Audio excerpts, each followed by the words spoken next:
In this video, I want to have a look at how to make a puff stitch. So you've got these little puffs throughout, which adds some nice texture to your project. Sometimes it can also be used for things like adding feet, the little bobbly feet to amigurumi as well.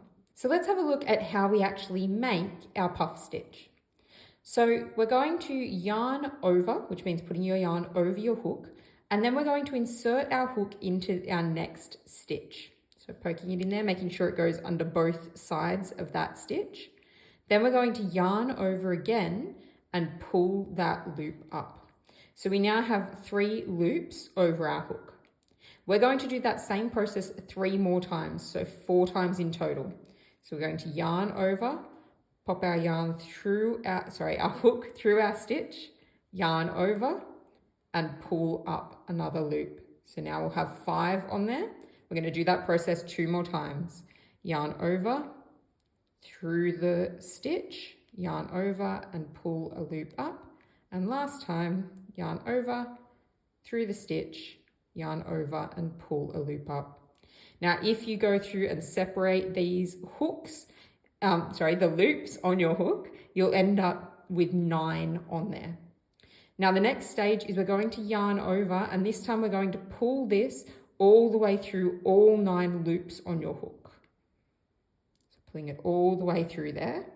And then the last stage is chaining 1. So yarning over 1 more time and pulling through that loop on your hook. And that finishes off our puff stitch. So I'm going to do a few single crochets along my row. And then we'll do another puff stitch.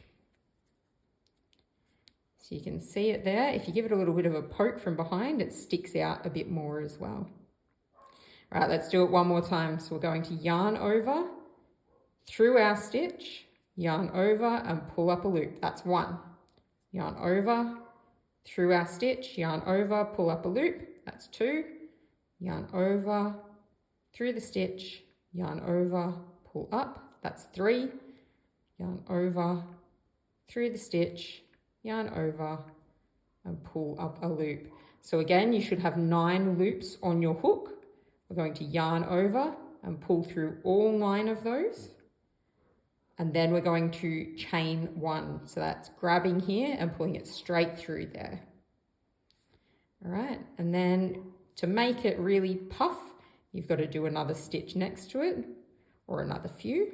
And that will show your puff stitch now. So now you can see that this one that we just did doesn't look as puffy as this, and that's because I haven't poked it out from behind yet. So once you do that, you can see it there. So that is how we make a puff stitch.